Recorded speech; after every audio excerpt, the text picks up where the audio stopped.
Alhamdulillah untuk pertama kali ya Pak ya bisa bertemu dengan tim baru lah, saya bilang tim baru dari Azkia ini, dari SMK Abdi Bangsa gitu ya.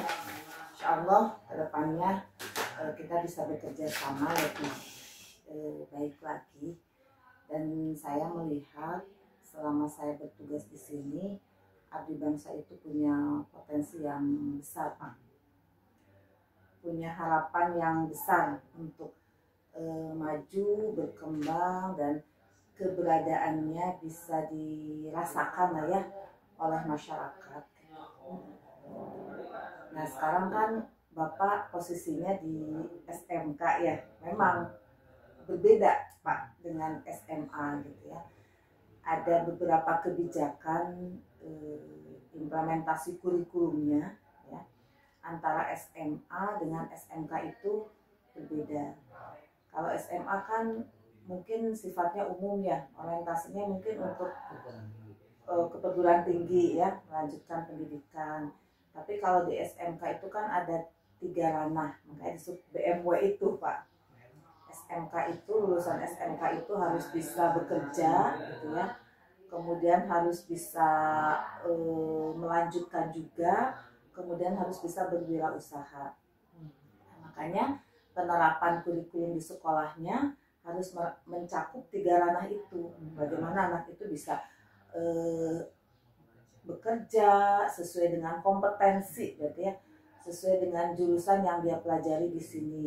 Walaupun mungkin kenyataannya banyak yang anak-anak itu bekerja ternyata tidak sesuai dengan kompetensinya, dengan jurusannya gitu ya. Nah makanya di SMK itu untuk menelusuri ini kan ada penelusuran alumni khusus untuk bekerja. Nah, kalau kemarin saya melihat di rapor pendidikan, ya rapor pendidikan Abdi Bangsa ini, keterserapan anak-anaknya di bekerja itu bagus gitu ya, bagus keterserapannya. Cuman ada beberapa poin yang jadi catatan di rapor pendidikannya. Satu, bekerjanya itu belum sesuai dengan kompetensinya.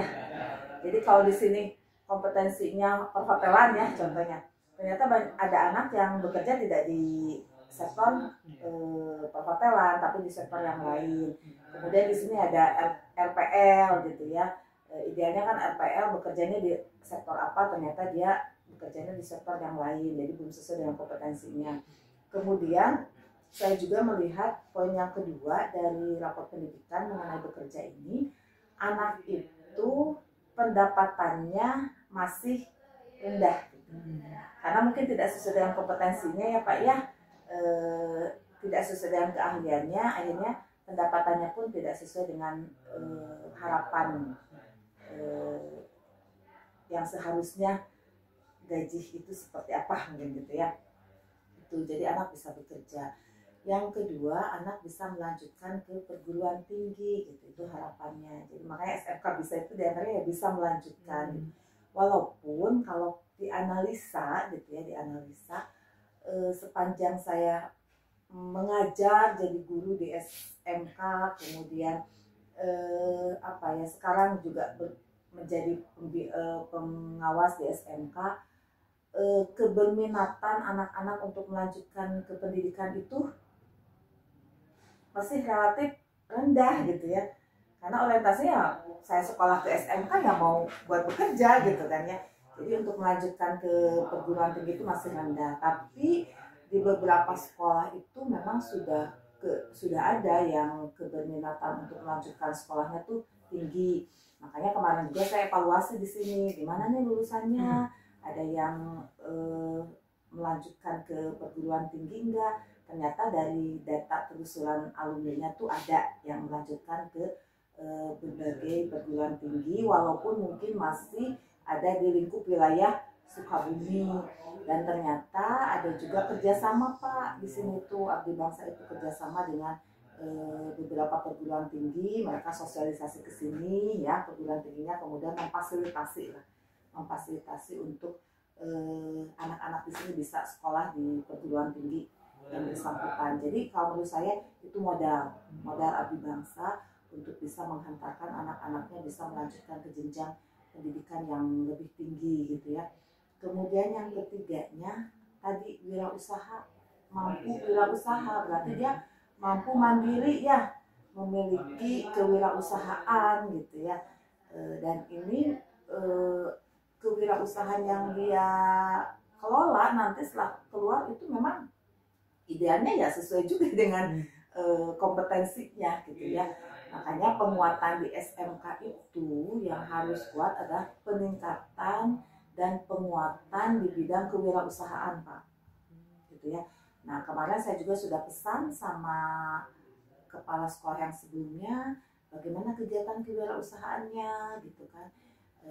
Bagaimana program-program yang mengarahkan anak untuk bisa mandiri ya, mandiri kemudian mengelola usaha sendiri, market day-nya seperti apa gitu ya. Dan mungkin salah satu poin dari BMW itu ya, bekerja, melanjutkan dan berwirausaha di sekolah ini, poinnya adalah wirausaha yang belum berkembang, Pak. Dan saya sampaikan kepada teman-teman di sini bahwa potensi abdi bangsa untuk mengembangkan sektor kewirausahaan itu tinggi dengan support dari lembaga ya, dari tokoh-tokoh yang ada di lembaga gitu ya, dan relasi yang dimiliki itu memiliki kecenderungan untuk meningkatkan bidang kewirausahaannya lebih lagi sama anak-anak. Jadi potensi internalnya tuh sudah kuat gitu kalau di abdi bangsa dibandingkan dengan mungkin sekolah-sekolah yang lain. Tinggal nanti faktor eksternalnya gitu ya. Makanya tadi di SMK itu kebijakan BMW ya. Kemudian kan kalau SMK itu pendidikan sistem ganda ya. Jadi anak itu bukan hanya belajar secara teori di sekolah gitu ya, tapi juga anak itu harus bisa juga ke industri, praktek langsung di industri. Makanya sekolah tuh harus membuka jaringan, Pak, jaringan yang luas di dunia usaha dan di dunia industri gitu. Ya, jadi harus punya jaringan yang kuat kalau SMK itu, karena kalau misalkan tidak punya jaringan yang kuat, maka dia akan lemah di sektor praktek kerjanya nanti. Sedangkan salah satu usaha untuk meningkatkan kompetensi anak gitu ya, setelah mendapatkan teori dia praktek di lapangan, ya berarti kan di dunia usaha, di dunia industri gitu ya. Makanya jaringan MOU untuk mengikat perusahaan-perusahaan untuk masuk nih ke sekolah dan menjadi partner gitu ya, itu harus kuat di SMK itu. Salah satunya kan pegangan humas ya, humasnya harus berani lah lakukan terobosan-terobosan, membuka jaringan-jaringan ya. Jadi jaringannya bukan hanya jaringan fokus di wirausaha juga, tapi yang BMW itu ya jaringan bekerja harus gitu kan. Jadi nanti muaranya anak-anak dengan industri itu kan bisa bekerja di tempat yang bersangkutan. Jaringan di dunia pendidikan juga harus, misalnya perguruan tinggi atau apalah gitu ya.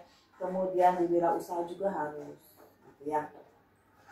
Kemudian sekarang yang menarik itu Pak, kalau menurut saya untuk meningkatkan kompetensi lulusan dalam penyerapan dunia kerja, sekarang memanfaatkan LPK. Ya, LPK kan banyak ya sekarang di Sukabumi khususnya. Jadikan aja partner itu untuk bisa menyalurkan anak-anak bekerja di dalam maupun di luar negeri gitu kan. Daya tarik bekerja di luar negeri itu kan sekarang luar biasa tinggi ya. Karena apa? Karena ya menjanjikan kehidupan yang lebih baik lagi tentunya ya. Enggak, sekolah ini silakan buka jaringan-jaringan untuk bekerja sama dengan LPK yang ada di Sukabumi gitu ya. Khususnya atau LPK yang ada di luar Sukabumi yang bisa membantu, mendorong, memfasilitasi sekolah ini dalam penyerapan lulusannya, khususnya di dunia kerja. Ya. Itu baru 2 poin. Ada yang mau didiskusikan? Enggak. Karena sih kemarin juga dari yayasan ya, dari Azkia memang mengarah ke sana gitu ya. Bahwa anak itu udahlah yang namanya teori mah Ya. tetap ada, tetapi jangan terlalu ditonjolkan ibaratnya. Jadi banyak praktek gitu kan seperti itu. Diminta apa namanya tadi cari link gitu ya, yang memang bisa anak teh apa yang kebiasaan dunia kerja itu dibawa langsung ke sekolah gitu. Iya. Dan kemarin sudah sebenarnya LPK tadi ya, kemarin itu dari Kang Hendra yang kota kalau nggak salah teh. Ya. Mau coba kerja sama gitu. Jadi nanti apa nanti guru apa namanya itu yang praktisi langsung ke sini gitu. Oh, guru magang, apa guru tamu. Ya. Jadi langsung gitu lah praktek di lapangan itu seperti apa sih? Terutama mungkin yang hotelnya. Jadi langsung anak-anak tuh bisa belajar dari praktis ini. Ya, iya. Nah, kalau bagus kalau sudah ada itu makan istilahnya ada yang apa ya, inisiatif mengajak kerjasama langsung industrinya dengan sekolah ini, ya berarti kan ada kepercayaan tuh ke abdi bangsa untuk dijadikan partner gitu ya, dijadikan partner supaya bisa bekerja sama dengan apa industrinya, kemudian dia mau untuk jadi guru tamu di sini. Nah, di kebijakan lain nih Pak dalam kurikulum di SMK yang jadi karakteristik yang berbeda dengan SMA. Tadi Bapak kan menyampaikan ya sesuai dengan yang diinginkan oleh yayasan harus melink ke industri. Makanya salah satu kebijakan di SMK itu ada yang disebut dengan link and match. Ya, link and match. Jadi kesesuaian antara sekolah dengan industri dan industri yang masuk ke sekolah gitu. Jadi sekolah harus sesuai dengan industri pun harus masuk ke sekolah. Karena nanti anak kan ke industri. Jadi kalau dia tidak match dengan industri sekolahnya, maka anak itu nggak bisa nanti untuk langsung ke profesional masuk ke industri. Nah, program-program link and match itu banyak Pak, dan itu harus dipenuhi oleh sekolah. Satu, sinkronisasi kurikulum gitu. Jadi harus ada sinkronisasi kurikulum. Jadi kesesuaian kurikulum yang dipakai di sekolah ini di kejuruannya dengan yang di industri. Nah, makanya itu harus ada kesepakatan sekolah ini abdi bangsa mau sinkronisasinya dengan industri mana.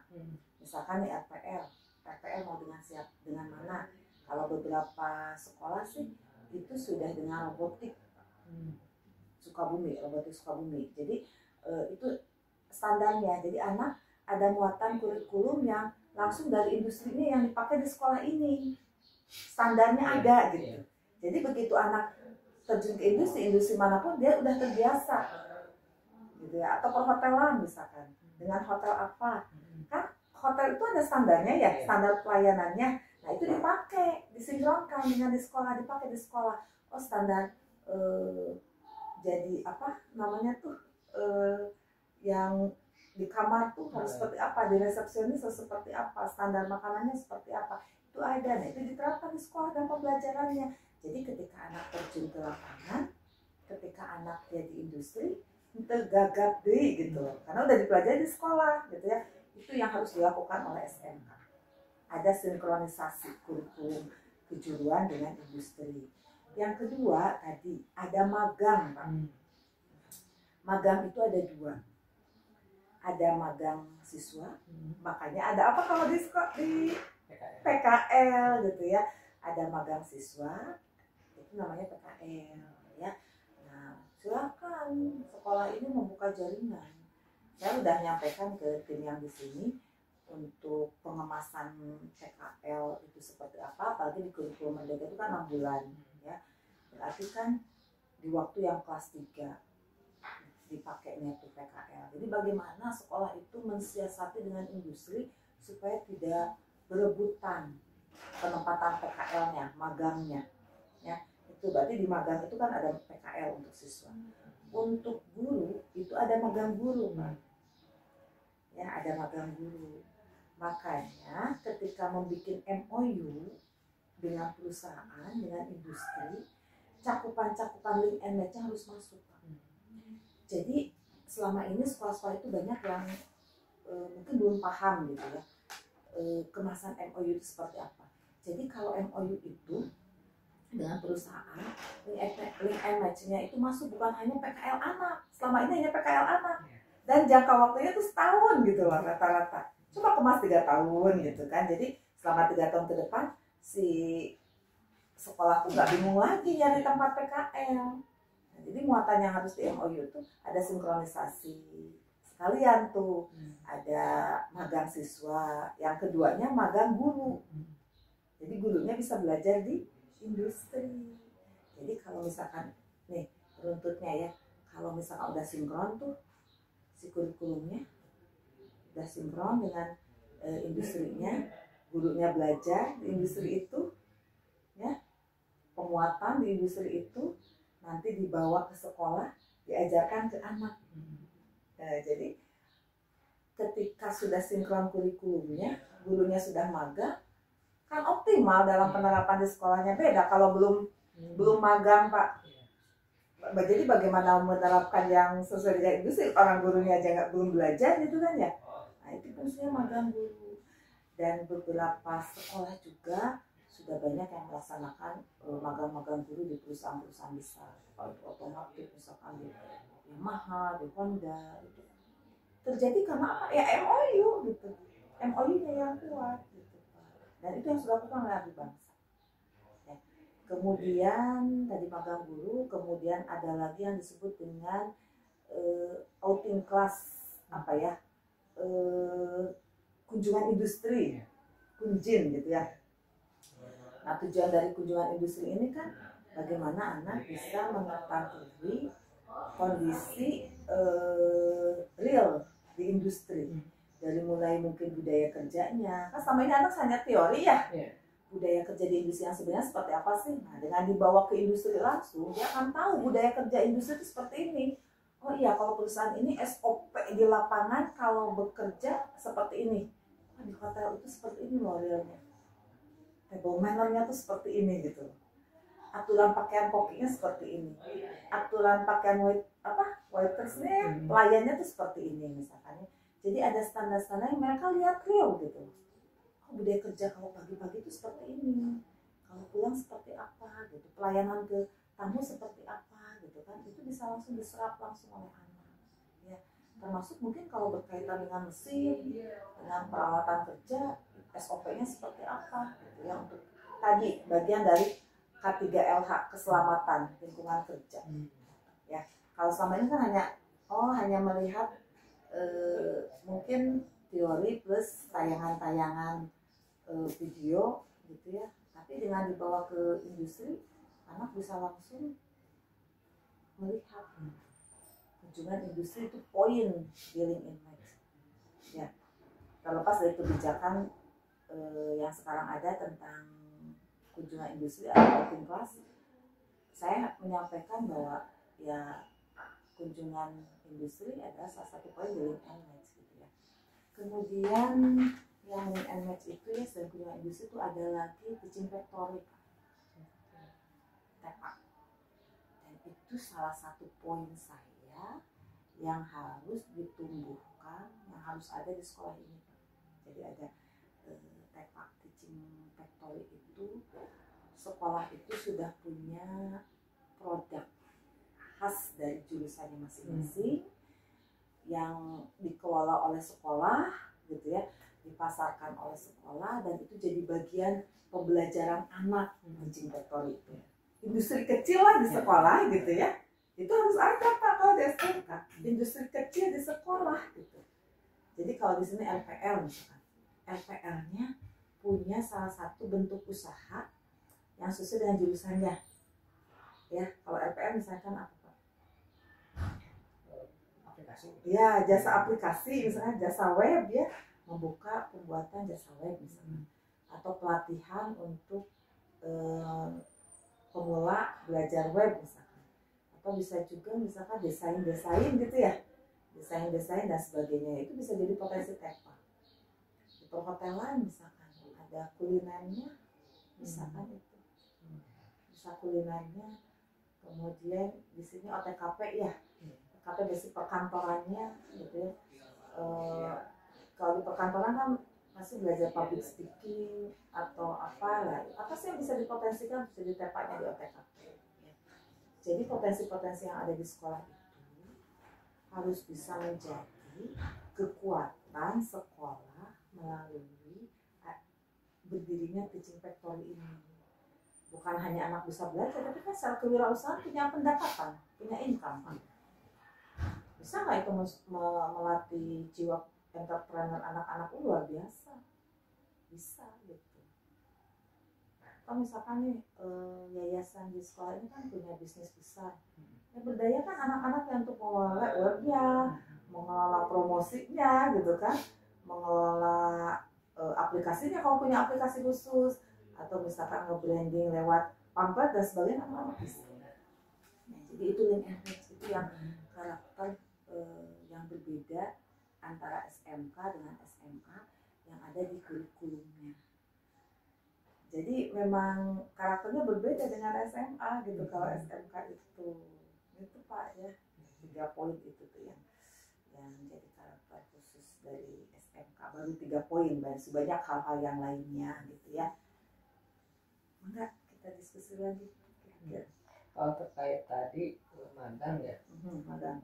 Kalau antara apa tuh namanya, ketika guru magang, apakah itu terus-terusan 3 bulan ya magang tanpa mengajar atau gimana? Iya, itu tergantung kesepakatan dengan perusahaan. Misalkan magang gurunya 1 bulan, mungkin 1 bulan bisa pulang guru di sana. Berarti otomatis bisa saja ada yang tidak ngajar gitu Pak. Maka itu kan disiasati oleh sekolah. Artinya guru lagi belajar lah, lagi pelatihan langsung. Gitu. Itu kalau misalkan lama magangnya, kesepakatan dari kedua belah pihak ya, sekolah dengan industrinya, karena setiap industri kan punya kultur yang berbeda juga ya, aturan yang berbeda juga. Gitu. Nah, adapun nanti kebijakan di sekolahnya ternyata gurunya tidak ngajar, maka itu ada kebijakan sekolah lagi gitu kan. Maka seperti apa kan sekarang mungkin teknologi pendidikan itu, nah makanya ini perlunya guru dan sekolah memfasilitasi. Guru menguasai teknologi pendidikan, digitalisasi pendidikan, sekolah memfasilitasi. Sarana prasarana yang harus ada di sekolah adalah penguatan sarana prasarana dalam digitalisasi pendidikan.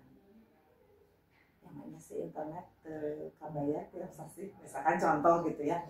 Nah sekarang kan aplikasi pembelajaran banyak ya, makanya guru harus menguasai digitalisasi pendidikan, misalkan lewat LMS kan bisa, berarti manajemen sistem, apa lewat Google Form, belajar apa lewat Drive, apa lewat bikin video pembelajaran gurunya.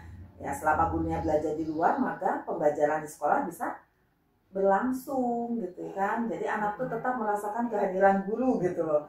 Bisa bikin video pembelajaran dulu misalnya, atau misalkan ada virtual sekali-kali langsung pembelajaran virtual dengan anak gitu ya, daring langsung gitu ya, tatap muka dengan anak, Zoom atau pakai Gmail atau segala macam, karena banyak teknologi. Jadi jangan sampai ketika guru belajar di luar, tidak ada di sekolah, aktivitas pembelajaran anak bisa terganggu. Adapun anak misalkan kondisi kedisiplinannya itu kan ada timnya lagi di sekolah ya. Yang penting gurunya aktif tuh, tiap dia sesi dia jadwal mengajar ya, dia aktif memberikan pembelajaran lewat dalam jaringan ya, lewat aplikasi-aplikasi yang dikuasai oleh guru. Insya Allah sekarang udah zamannya gitu ya, udah zaman yang seperti itu gitu. Itu memang dimodifikasi oleh sekolah. Kalau terkait kan PTN 6 bulan ya, 6 bulan. Sedangkan kalau pembelajaran apa namanya kan PPAI ya. Ya, kemarin baru pertama ngajar di sini kan, ketika anak PKL ya saya ngasih tugas gitu kan di WA gitu ya, suruh nonton video dan sebagainya, tapi dalam realnya itu hanya beberapa anak yang mengumpulkan tugas gitu kan ya. Apakah memang ketika PKL itu anak ada pembelajaran juga ataukah bisa dipadatkan gitu, ditarik ya? Pada dasarnya ketika anak PKL atau magang dia belajar Pak, esensinya itu. Cuma belajarnya tidak di sekolah, tapi belajarnya di industri. Jadi clue-nya itu, ketika anak PKL, ketika anak magang di industri, berarti dia sedang belajar. Belajar di industri. Belajar apa? Mempraktekkan pembelajaran yang dia terima secara teori, ya, dia terima ke ke dunia nyata gitu ya, di industri, ya, dia menerapkan itu, ya. Nah, bagaimana pembelajaran yang lainnya? Nah, biasanya ketika PKR pembelajaran yang lain tidak ada kan. Jadi fokus di industri. Makanya ada pemadatan kalau di SMK itu. Kan di kurikulum 2000 kurikulum Merdeka itu kan ada 2 fase yang dipakai. Fase E untuk kelas 10, fase F untuk kelas 11 dan kelas 12. Nah, salah satu karakteristik kurikulum kurikulum Merdeka itu kan fleksibel. Ya.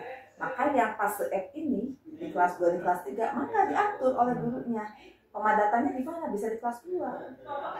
Gitu. Nanti tinggal materi-materi esensial yang bisa dipakai di kelas 3, yang mungkin durasi belajarnya cuma sebentar, ya, itu bisa dilaksanakan. Mungkin berapa CP misalkan, ya, yang dipakai di kelas 2 atau di kelas 2, di kelas 3 berapa materi, sisanya selebihnya pasti kelas 2 gitu. Kalau untuk di SMK mungkin beda dengan di SMA. SMA mah bisa diaturnya sesuai gitu ya, bisa ada sesuatu yang besar untuk belajar anak secara teori untuk pembelajaran yang lain gitu. Tapi kalau di SMK ketika anak magang PKR, ya fokus saja untuk pembelajaran. Ya kalaupun ada penguatan yang lain mungkin bisa di classroom, ya, di LMS itu bisa di situ gurunya. Makanya sistemnya harus dibuat oleh sekolah.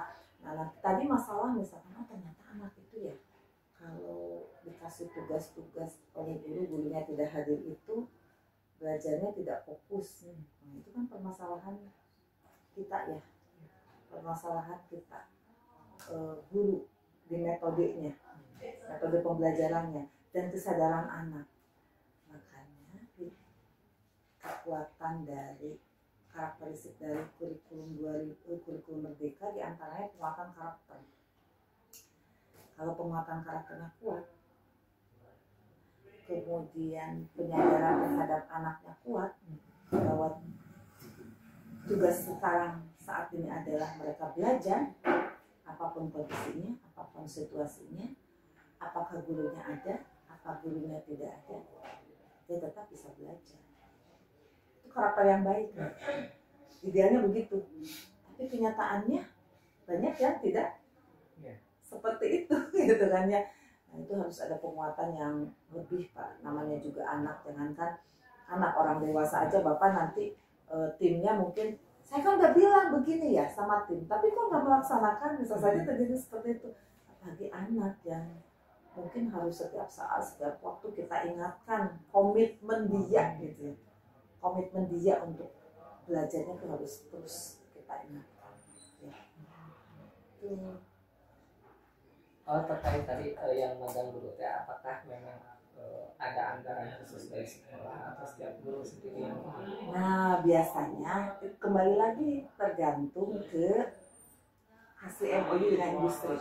Banyak industri yang memfasilitasi itu, Pak. Tapi nanti akan dikemas dengan MOU-nya.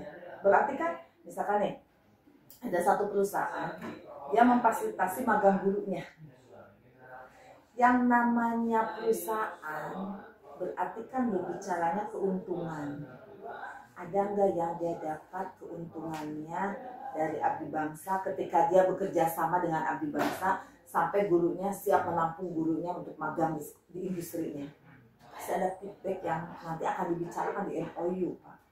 Ada beberapa industri itu udah free, pokoknya sebulan, 2 bulan gurunya belajar di sini. Banyak kan seperti itu. Nah, ada juga ketika kita misalkan wah ternyata dari industrinya boleh Pak magang gurunya di sini, tapi di sini tidak ada anggarannya, misalkan untuk makannya dan sebagainya, misal transportasinya dan sebagainya, ya berarti sekolah harus memikirkan itu. Makanya masukkan Pak dalam program kerja Bapak, ya, program kerja Bapak. Oh ternyata magang guru di sekolah abdi bangsa ini penting, masuk tuh dalam program kerja Bapak. pemagangan guru. Itu kan ada nih untuk peningkatan kompetensi guru. Kompetensi guru dengan pemagangan guru. Anggarannya ada, masukkan anggarannya di situ di rencana anggarannya, di RKAS-nya. Nah, anggarannya dari mana? Bisa dari pemerintah, dari BOS atau dari BOPD, jadwalkan di situ. Nah, ini kan program sekolah itu, Bapak membuat nanti program sekolah itu ada RKJM, rencana kerja jangka menengah, itu bisa 3 tahun atau 4 tahun dibikinnya, ada jangka tahunannya, RKT-nya. Nah, yang jangka menengah, misalkan program Bapak apa sih? Bapak untuk 3 tahun ke depan punya mimpi, misalnya. Saya punya mimpi nih, 3 tahun ke depan abdi bangsa itu seperti apa? Apalagi Bapak sekolah baru itu harus punya, Pak. Nanti berapa tahun Bapak di sini kebijakan yayasan kan Bapak tidak tahu, ya kan? Mungkin nanti 1 tahun atau mungkin nanti 2 tahun, tapi tetap Bapak bikin RKJM, ya, jangka menengah mimpi Bapak di sekolah ini mau seperti apa, di standar isinya mau seperti apa, standar prosesnya mau seperti apa, standar sarana prasarananya mau seperti apa, standar pengelolaannya seperti apa. Tuliskan mimpi Bapak di situ. Ya, kenapa harus dituliskan? Kenapa harus dibuat dalam sebuah program? Biar mimpi itu terlaksana, gitu kan ya? Oh iya. Tapi kan nanti diidentifikasikan. Untuk 4 tahun ini, mana skala prioritas? Bapak berarti kan sekarang masuk di 2005-2006. Ya, 2005-2006. Standar mana nih yang urgen yang harus Bapak masukkan di rencana tahunannya? Oh, misalkan untuk standar isinya ada penguatan kompetensi guru, ada IHT, jadi penting. IHT-nya tentang apa? Ya, nanti saya mau ngobrol dengan guru-gurunya. Ya, IHT-nya tentang apa? Gak semua harus kan? Sekarang yang urgen IHT-nya tentang apa? Oh, misalkan sekarang IHT-nya perlunya tentang pembelajaran mendalam, ya, sebagai pendekatan di kurikulum merdeka. Sekarang akan ada deep learning. Teman-teman belum paham, oh udah IHT-nya itu aja. Urgen harus ada, masukkan dalam RKT-nya. Kemudian dalam standar prosesnya, apa yang penting? Dalam standar sarana prasarananya, Bapak mungkin melihat apa nih kebutuhan dari sarana prasarana. Oh, ternyata teman-teman itu merespon, Pak, ini harus ada media pembelajaran yang ditambah, misalkan ya. Media pembelajarannya apa? Oh, infokus misalkan.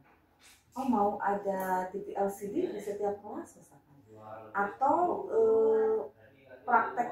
media praktek lainnya yang setiap guru pasti berbeda gitu. Guru matematika ini, bahasa Indonesia ini, guru produktif ini. Mana nih skala prioritasnya? Masukkan di situ di RKT. Begitu seterusnya, gitu ya. Sehingga yang 4 tahun berjalan yang akan Bapak capai di 4 tahun itu, tahun pertama ini, tahun kedua ini, misalkan sarana, aduh saya perlu lapang. Tapi kan untuk bikin sarana lapang itu tanahnya aja nggak ada. Tetap aja kalau Bapak punya mimpi pengen lapangan, sarana olahraga, oh di sini ada penguatan karakter spiritual. Tapi masjidnya belum ada, masih menggunakan kelas misalkan. Bapak punya mimpi pengen ada masjid, tuliskan di situ. Wah, ini Pak, tahun sekarang nggak mungkin nih. Tahun berapa itu bisa terwujud? Tahun kedua kita harus punya masjid. Anggarkan berapa? Jadi nanti dengan mimpi yang 4 tahun itu, Bapak tiap tahunnya punya target, Bapak tiap tahunnya punya perencanaan untuk mencapai target itu, Bapak tiap tahunnya bisa mengalokasikan dana berapa yang diperlukan oleh sekolah ini untuk mewujudkan yang 1 tahun itu. Jadi perencanaannya jelas, Pak. Harus itu, Pak. Nanti saya akan supervisi itu. Kan saya akan lihat sok Bapak RKT 4 tahun ke depannya seperti apa. Nah, sekarang kalau penyusunan program kerja itu harus berbasis data. Tidak boleh sembarangan. Ya, di antara data yang harus dipakai itu rapor pendidikan. Bapak silakan analisis rapor pendidikan, belajar ya. Belajar, aduh rapor pendidikan gimana ya, belajar sama tulis ini. Yang rapor pendidikan 2025 berarti yang dianalisa oleh Bapak. Apa tuh rapor pendidikannya, gitu kan? Kalau di sekolah ini kemarin kalau saya analisa kan tadi kan kelulusan sudah ya, kompetensi gurunya yang dianalisa dari hasil rapor pendidikan itu penggunaan metode pembelajaran, Pak. Teman-teman di sini masih kurang. Dan itu bisa masuk ke ranah mungkin nanti penguatan kompetensi guru, IHP atau workshop dan sebagainya ya. Nah itu kan bisa dianalisa dari rapor pendidikan. Bapak juga bisa menganalisa untuk perencanaan itu dari supervisi kalau kurikulum ya, kalau pembelajaran supervisi akademik. Ya, makanya supervisi akademik itu harus diprogramkan Pak. Bapak harus punya program supervisi akademik itu. Jadi Bapak bisa menilai bagaimana sih kinerja guru di kelas, apa yang perlu dievaluasi.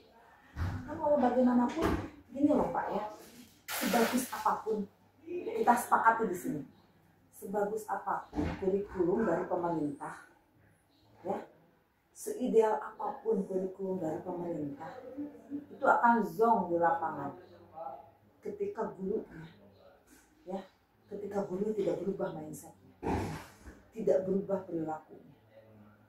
Artinya dia dibekali praktek, dibekali workshop, dibekali segala macam untuk dia tuh mumpuni lah dalam mempraktekkan kurikulum yang dibuat oleh pemerintah.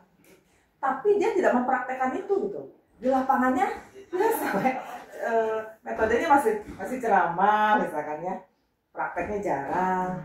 Kemudian pendekatannya masih guru yang lebih dominan, tidak siswa yang harus menjadi subjek dan objeknya gitu kan. Kita tidak akan berhasil itu. Yang penting action di lapangan. Nah, Bapak untuk melihat apakah guru memang benar sesuai menerapkan apa yang diharuskan dalam kurikulum, ya implementasinya di kelas, ya Bapak supervisi. Dan supervisi itu harus disampaikan ke teman-teman, jangan menjadi sesuatu yang menakutkan gitu.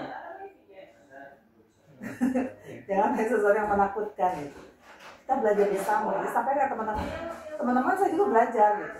Belajar untuk bisa memahami teman-teman, belajar untuk bisa mengerti teman-teman, belajar untuk bisa menjadikan sekolah ini lebih baik lagi gitu ya.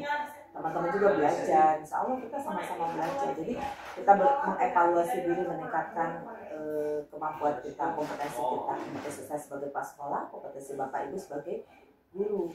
Dan itu meningkatkan kompetensi diri itu Pak, Bapak kepala sekolah, teman-teman guru, saya pengawas, sama-sama guru Pak. Saya guru yang jadi pendamping sekolah, pendamping Bapak. Bapak adalah guru yang mengelola sekolah, ya kan? Teman-teman adalah guru yang mengajar, sama-sama guru. Jadi peningkatan kompetensi itu kewajiban, keharusan, ya. Jadi bukan beban, keharusan. Orang kita sudah memilih profesi ini jadi pekerjaan ini jadi profesi kita, guru itu jadi profesi kita. Ya salah satu untuk kita terus maju, mindsetnya berubah, actionnya berubah, ya harus terus belajar, terus meningkatkan kompetensi. Itu mah sesuatu yang tidak bisa ditolak oleh semua orang, sesuatu yang harus dilakukan. Pak, semangat Bapak baru, insya Allah punya visi ke depan yang bagus untuk sekolah ini. Saya yakin Bapak juga sudah mendapatkan banyak informasi, ya menggali informasi. Sekarang Bapak baru, posisikan aja, saya memang baru kok, saya memang belajar. Silakan lihat dokumen-dokumen yang ada, pelajari ritme kerja di sini seperti apa, mekanisme kerjanya seperti apa, iklim kerjanya seperti apa. Saya melihat di sini teman-temannya bagus, yang komitmen yang kuat untuk menjadikan sekolah ini lebih beda, lebih maju lagi, dan bisa setara dengan lembaga-lembaga yang lainnya yang ada di yayasan ini. Walaupun mungkin tadi Bapak menyampaikan, oh ternyata beda ya antara SMA. Kalau orang tua masukin ke yang SMA tuh mindsetnya mau seperti apa. Ternyata kalau di SMK orang tua masukin ke SMK, contohnya di sini, kadang bukan menjadi tujuan utama. Berarti Bapak ya bukan menjadi tujuan utama. Jadi karena nggak diterima tempat yang lain misalnya, diterima di SMA ya udah di sini aja. Oke, nggak masalah. Itu jangan jadi, itu jadi tantangan Pak. Jadi tantangan sekolah ini. Bagaimana awalnya anak itu berpikiran seperti itu, orang tua awalnya berpikiran seperti itu, tapi setelah masuk pikirannya harus berubah, orientasinya harus berubah, tujuannya harus berubah. Ya, jadi harus lebih pada mereka itu memahami, menyadari sekarang sudah sekolah di SMK, di Abdi Bangsa, begini loh aturan sekolahnya, begini loh nanti hasil yang akan didapatkannya, dan mereka akan mengikuti dengan baik, dengan optimal, tanpa merasa ada saya mah kesini teh gitu kan, ada tidak seperti itu. Berarti itu tinggal di penguatan MPLS, so kuatkan nilai-nilai ke SMK-nya, kuatkan di sana. Nanti di pembelajaran, terutama penguatan di guru-guru yang produktifnya. Guru produktif itu salah satu nyawa kalau di sekolah SMK Pak. Karena ya mau tidak mau SMK ya goal setting nanti akhirnya kompeten di bidang keahliannya, jurusannya, itu nggak bisa dipungkiri. Makanya penguatan di guru produktifnya harus besar sekolah. Kompetensi yang dimiliki oleh guru produktifnya itu harus tinggi, terutama di bidang kewirausahaan juga, di bidang entrepreneurnya, nyawanya di situ salah satunya. Semangat ya Pak ya. Kayak saya terbuka Pak, enggak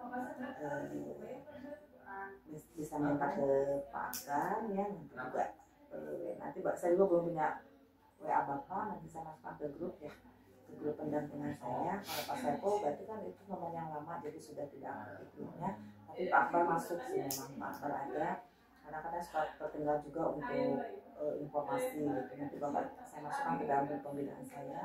Insya Allah saya siap untuk mendampingi Bapak kapan saja, perlu apa saja, maka Bapak komunikasi dengan saya.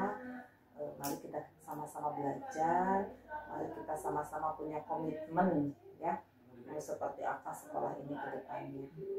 Kalau saya ngikutin, saya kasih masukan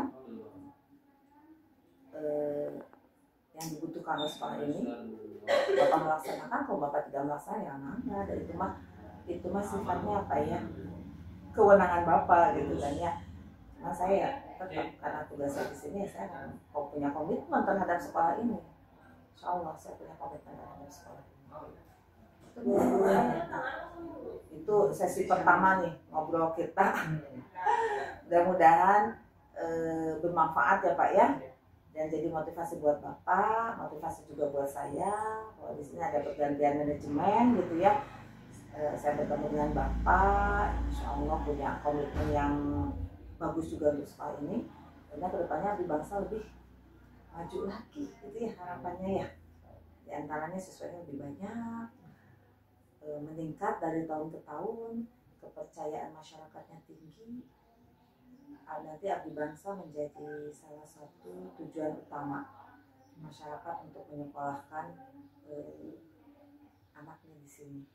Bukan lagi pilihan kedua atau pilihan ketiga gitu ya Pak. Terkaitnya pertama kita memperbaiki kualitas ya. Tapi yang kedua juga terkait dengan tadi menyerap siswa baru yang banyak. Sebenarnya apa sih yang membuat SMK itu, oh ini SMK mah bagus gitu kan. Ternyata belum paham apa sih yang membuat mereka tertarik ke SMK teh gitu. Selain kualitas, sekarang kita memperbaiki kualitas, tetapi orang nggak tahu misalnya gitu kan. Ya, menurut Bapak apa Pak? Bapak punya gambaran nggak? Kalau SMK itu pengen jadi daya tarik masyarakat supaya banyak sekolah ke sini, dari tadi obrolan kita ya, kemudian dari Bapak mungkin punya pemikiran karena juga banyak informasi juga tentang SMK walaupun sebelumnya tidak di dunia SMK. Menurut Bapak apa sih Pak supaya sekolah ini khususnya di sini Kalau jawabannya sih ada, cuma saya tidak bisa memastikan gitu mas. Ya nggak apa-apa, kita diskusi. Maksudnya keterserapan tadi Lulusan gitu kan. Cuma ya itu kan ada yang tahu ada yang enggak. Yang kedua apa ya, secara pembelajaran kedisiplinan gitu kan itu mungkin ya tadi ya penyerapan lulusan ya Pak ya, lulusan jadi bekerja melanjutkan wirausaha itu jadi poin besar. Jadi di sekolah di SMK itu bukan hanya melanjutkan tapi juga bisa bekerja dan bisa juga berwirausaha itu. Kemudian tadi relasi Pak, tadi sudah saya sampaikan relasi atau jaringan industri ya. Sampai nanti sekolah ini brandingnya naik karena banyak industri yang tertarik sama sekolah ini. Sebenarnya banyak industri yang tertarik pada sekolah itu bukan hanya sebatas karena sekolah itu banyak muridnya, bukan. Beberapa industri itu senang sama misalkan tadi jiwa kewirausahaan anaknya tinggi, optimismenya tinggi gitu, semangat belajarnya tinggi, semangat mau berubahnya tinggi gitu. Kemudian penguatan karakternya tinggi gitu ya. Industri senang gitu. Daripada sekolahnya misalkan muridnya banyak tapi hal-hal poin-poin itu yang tidak dapat ya. Tapi industri misalnya ketika masuk ke abdi bangsa, wah ini beda nih gitu kan. Apa yang jadi kekuatan sekolah ini munculkan gitu. Misalkan nih sekolah ini kekuatannya di karakter ya, pembinaan karakter saat ini. Kekuatan sekolah itu munculkan. Oh ini kekuatannya itu dari karakter, pembinaan karakter. Jangan sampai pembinaan karakter itu hanya sebatas di sekolah aplikasinya, tapi anak itu harus jadi habit. Di rumahnya dia juga melakukan hal yang sama, di masyarakatnya juga dia melakukan hal yang sama, gitu ya. Sehingga dimanapun anak itu berada, pendidikan karakter yang diberikan oleh sekolah ini itu menjadi ciri khas, menjadi kekuatan. Misalkan itu dilihat dari PKL, Pak. Wah saya senang kata industri ya. Wah saya senang kalau anak-anak abdi bangsa PKL di sini, anaknya rajin, anaknya tekun, anaknya disiplin, anaknya patuh, anaknya kooperatif, anaknya bisa berkomunikasi dengan baik gitu. Kan hal-hal yang baik kan, itu naikin brand nggak? Naikin. Dia nggak akan terima siswa dari sekolah lain untuk PKL, tapi akan terima dari abdi bangsa karena sudah istilahnya apa ya, menarik gitu. Mereka senang, mereka suka gitu. Nah, itu berarti apa yang jadi kekuatan sekolah ini? Taikan. Kemudian kompetensi, siswanya asah. Siswa yang belum banyak, siswa yang sedikit, itu tantangan. Justru dari siswa yang sedikit ini harus jadi lagi gitu. Mereka harus jadi marketing sekolah ini. Berarti kan untuk jadi marketing, mereka harus hebat. Dan mereka harus memasarkan hal yang hebat gitu loh Pak. Kalau dia jadi marketing, nggak mungkin dia memasarkan yang dia juga nggak bangga gitu sama sekolahnya. Bikin dia bangga terhadap sekolahnya. Jadikan dia marketing yang hebat gitu. Berarti untuk jadi marketing yang hebat, dia harus hebat gitu. Apakah mungkin semuanya? Mungkin. Dari 100 sekian anak semuanya hebat? Bisa. Kalau tidak mungkin dia setengahnya. Atau beberapa aja, tapi ada yang dia jadi lagi gitu. Lagi kebaikan, lagi kekuatan sekolah ini. Gitu ya Pak ya? Sok mana potensi-potensi di sini. Kemudian promosinya jangan dilupakan ya. Promosi di media sosial sekarang kan, sok bikin kegiatan-kegiatan yang menarik dan yang melakukannya itu anak, bukan guru. Yang jadi pemerannya, pemain-pemainnya anak. apapun aktivitas di sekolah ini itu up ke media sosial. Jadikan konsumsi publik. Jadikan mereka mengenal arti bangsa. Oh, ternyata di arti bangsa penguatan karakternya tiap pagi tuh begini gitu. Oh, ternyata di arti bangsa anaknya kreatif ya, sampai ada market day. Kreatif ya, bisa bikin segala macam. Oh, dia punya teknik ya, terus aja branding hal-hal yang baik itu.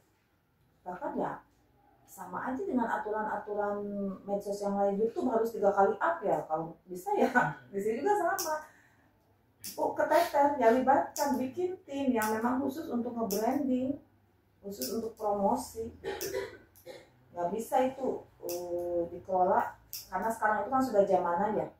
Ini nggak bisa masalah promosi di medsos itu dianggap sepele, harus profesional tetap. Berarti harus kelola profesional juga. Apalagi sekarang kan kekuatan medsos itu cepat ya, cepat bikin konten-konten yang menarik dan positif. Kemudian citra anak juga, kuatkan sama anak. Tanggung jawab kalian itu ya bukan hanya menjaga diri pribadi kalian, menjaga marwah sekolah. Jangan sampai sekolah abdi bangsa yang sudah bagus sistemnya, bagus manajemennya, bagus penguatannya, ternyata ada 1-2 anak yang attitude di luarnya kurang bagus, dan itu jadi apa ya, nyala seketik jadi rusak susu sebelah gitu ya. Gitu Pak, kalau dari saya.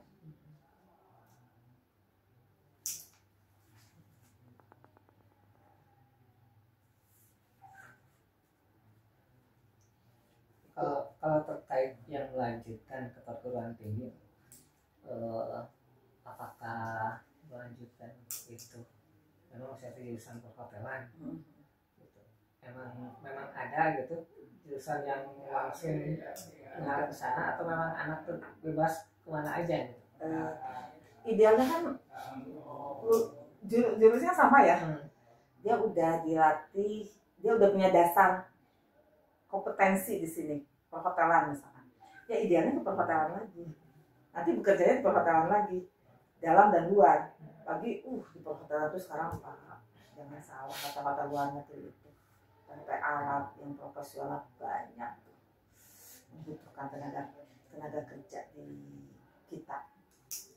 Idealnya begitu. Dari RPL web ya ke komputer, ke apa ya, ke teknik informatika dan apa gitu ya. Ya idealnya begitu gitu. Kalau tidak ideal bagaimana? Ya nggak masalah sih sebetulnya. Tinggal keberminatan anak ya kemana gitu. Jadi fleksibel lah gitu ya. Anak maunya kemana. Tapi minimal kan ketika dia melanjutkan tidak sesuai dengan jurusannya, karena dia punya kompetensi yang lebih, semoga itu bisa menopang kehidupannya. Artinya dia bisa jadi pribadi yang mandiri, bertanggung jawab sama dirinya, dia bisa memfasilitasi kehidupannya lebih baik lagi.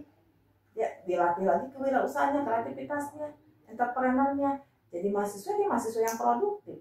Wah, saya udah di perhotelan, saya bisa ini, dia bisa produktif gitu. Walaupun mungkin ketika jurusan yang di perguruan tingginya tidak sesuai.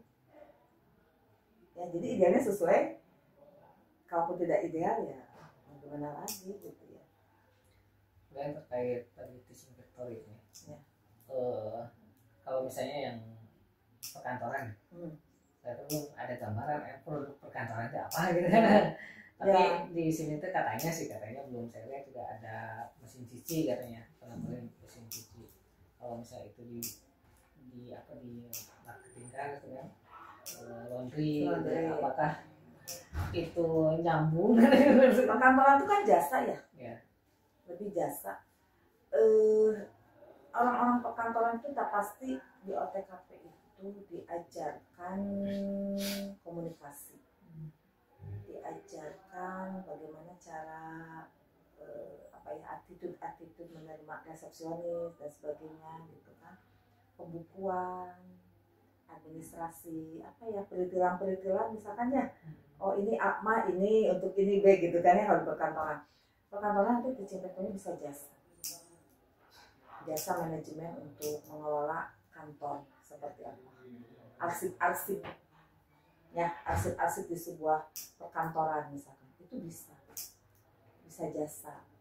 Bisa juga mungkin nanti mau ini aja deh, jasa pengetikan atau jasa printer atau apa, bisa sebetulnya. Cuma mungkin lebih ke ngejual jasa pelayanan untuk administrasi perkantorannya. Banyak kok itu apa ya, sekarang itu pelaku usaha yang untuk urusan itu dia nggak paham, nggak ngerti. Nah, kita jual jasa ya, makanya kalau SMK tuh harus bangun relasi. Kenapa bangun relasi? Kita punya tekpa, punya produk yang harus dipasarkan. Kalau relasinya sedikit, susah. Relasi dari manajemen itu kan, dari yayasan tuh besar. Ini saya punya anak OTK, ini bisa nggak untuk membantu manajemen di travel, manajemen di haji umroh misalkan ya, manajemen di usaha puyuh, manajemen di usaha apa, usaha yang kecil yang akhirnya di manajemen oleh perkantoran. Jadi yang lebih kuat mungkin jual jasa ya, perkantoran. Nanti anak orang-orang perkantoran, jurusan perkantoran yang tahu kemana nih arah tepatnya. Jadi kalau misalkan TEPA itu Pak, itu harus serius, harus diseriusi dan harus punya komitmen bahwa ini harus dilaksanakan, ini harus terbentuk. Jadi jangan dinanti-nantikan. Tahun ini Bapak harus sudah mulai menyusun program TEPA. Apapun nanti bentuk TEPA-nya, tiap jurusan harus sudah ada Pak. Itu saran dari saya. Kalau sudah ada, nanti kedepannya kan sambil belajar sambil bekerja gitu. Nanti juga akan kelihatan bentuknya, termasuk nanti jaringan. Kalau TEPA-nya udah jalan, banyak enggak bantuan dari pemerintah, banyak. Ada sekolah ya, SMK itu daerah Cisaat. Ketika saya PKKS ya, dia dapat bantuan TEPA 950 juta. Ya, dan itu kolaborasi antar jurusan TEPA-nya. Jadi dia pelayanan jasanya, jurusan lain supply produknya. Gitu. Dia dapat 950 juta dari TEPA. Terus nanti dari TEPA itu kalau udah berkembang, ada industri yang mau, nanti ada bisa teaching industry. Industrinya datang ke sini. Yang penting punya tempat yang besar, industrinya dia bisa mesinnya, bahan-bahannya, kita cuma ngemas aja dan sebagainya gitu, itu bisa di sini. Nah itu bisa jadi lapangan pekerjaan untuk yang magang di sini, kan bisa anak-anak yang bekerja, nanti bisa langsung direkrut oleh perusahaannya. Jadi banyak keuntungan dari TEPA itu. Pokoknya apapun yang bisa dilakukan oleh sekolah ini untuk menyusun TEPA, tahun ini harus sudah ada TEPA. Kalau tidak, mau kapan? Kita nggak bisa mengevaluasi keberhasilan TEPA kalau kita tidak memulainya. Potensi di sini kan banyak. Nanti anak promosi itu kan bisa, kulinernya, anak perhotelan bikin kuliner apa, promosi misalnya. Ada event-event di tempat-tempat yang besar, pabrik-pabrik ya, di tempat-tempat umum, misalkan di Lapang Merdeka, Masjid Agung, buka gerai gitu. Ini teh teaching factory-nya perhotelan Abdi Bangsa. Ini kan Abdi Bangsa di mana sih? Itu promosi. Ya, nanti posisinya ada di lingkungan kota. Kalau Abdi Bangsa ini gampang itu diakses ya. Motor aja kan cuma 9.000 ya. Maksim aja kali gitu. Ojek, Grab, gampang kesini aksesnya. Jadi harus go public, promosinya harus go public, promosi online maupun offline. Apa potensi yang ada? Mungkin anak perhotelannya dagang jualan kulinernya, tapi situ dipampang pamflet, TEPA yang lainnya, jasa manajemen perkantorannya, misalkan kan bisa, jasa pengelolaan webnya, bisa apa itu, promosi.